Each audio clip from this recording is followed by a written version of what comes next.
I was standing with the rifle in my hands, staring straight into the eyes of a bear. Not just any bear. Behind him were 3 more, older, bigger, stronger. And none of them moved. Not a sound. Just watching me. 3 days ago, I came up here to clear my head.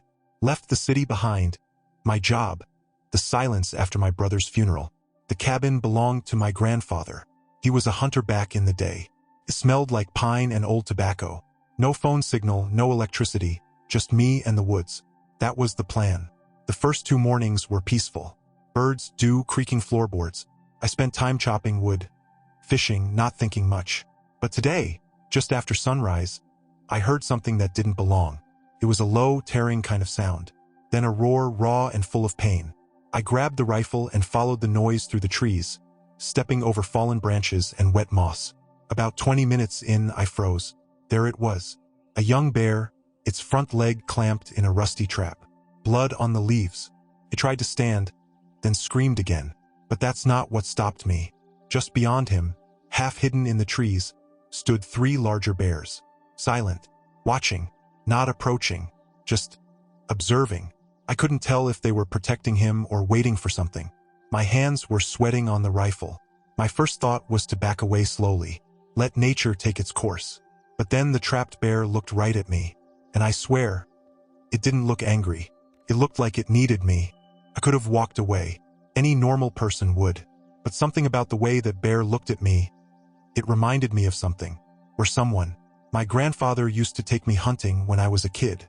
He always said the forest has its own rules, and most of them are older than us. If you're not sure, he'd whisper, stand still.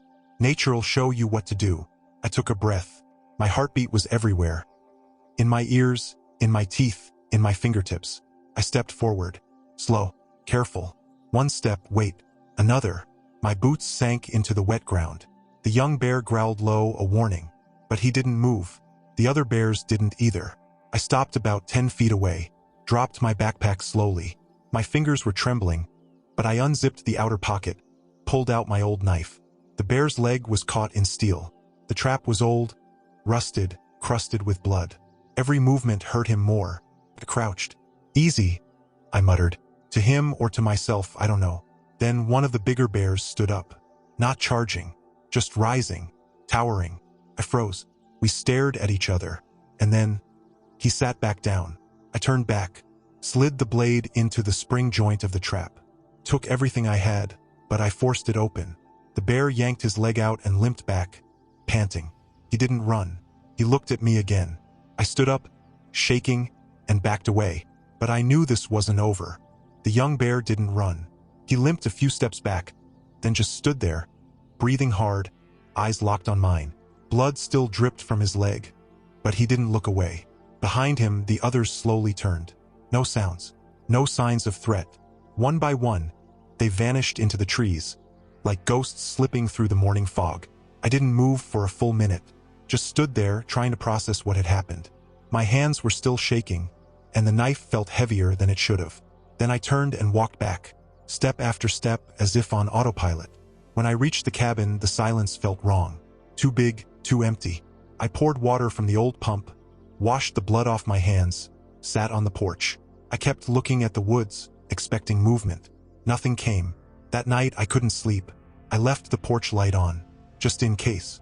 Every creak in the old wood sounded like footsteps.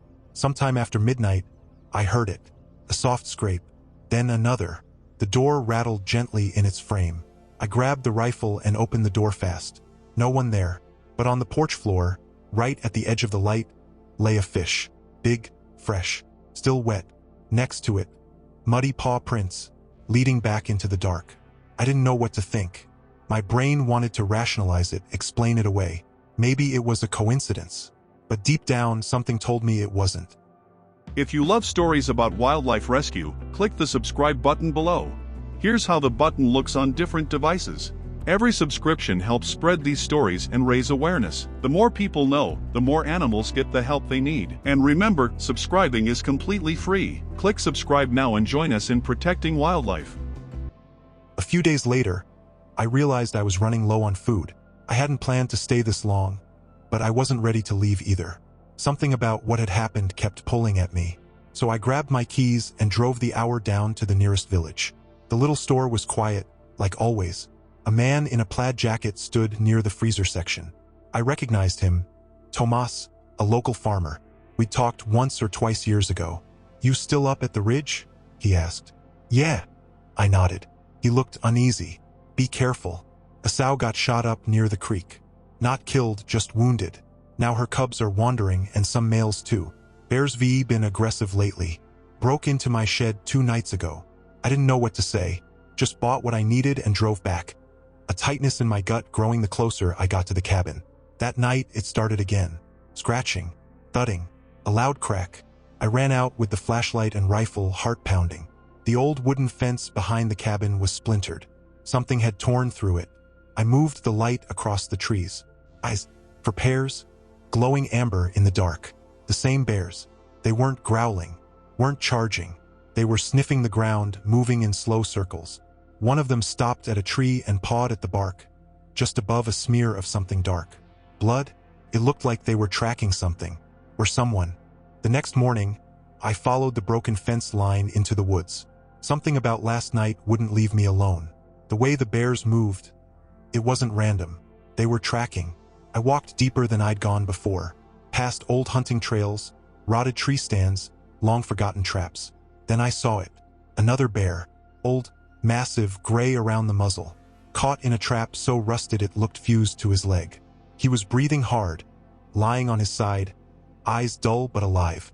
I dropped my pack and stepped forward. That's when I heard the click of a safety switch. "Back away," someone said. I turned. A man in camo, late 50s maybe, rifle aimed at me. "I set that trap," he said. "That bear's taken 2 goats and a dog. Not letting him go." I raised my hands. "He's dying. You want him to suffer out here? He's a killer," the man snapped. "You people think everything deserves a second chance." "I don't know what he did," I said. "But I know what you're doing now."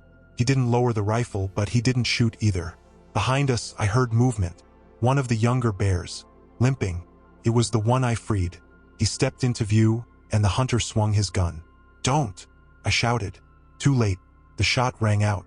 The young bear yelped and fell back, wounded in the side. I grabbed a branch and rushed the man, knocking the rifle away. He stumbled, cursed, then ran. I turned back, heart racing. 2 bears, both down. One from steel, one from fear. A month later, I was back in the city. No one asked where I'd been, and I didn't offer much. I went back to work, saw the same streets, heard the same noise, but I wasn't really there. I didn't tell anyone about the bears, not about the traps, not about the look in their eyes. But one night, I got an email from a guy I knew in forestry. Subject line, "You need to see this." Attached was a photo from a drone survey. My grandfather's cabin. Overgrown roof, rusted chimney. But that wasn't what stopped me. In front of the porch stood 4 bears. Still, facing the road, just standing, as if waiting. He wrote, "We found no tracks leading in, just out. Thought you'd know something." The photo went around. Someone leaked it online. Comments exploded. People argued, hoax, trick of the light, trained animals, spiritual signs. I read them all, then closed the laptop. I don't have answers. All I know is what I saw, what I felt. They weren't just animals acting on instinct. They made choices. They watched. One of them brought me a gift. I keep thinking about that morning, about the trap, about the silence afterward. There are things I still don't understand. Maybe I never will. But I know this. I haven't hunted since. And for the first time in years, I don't feel alone anymore.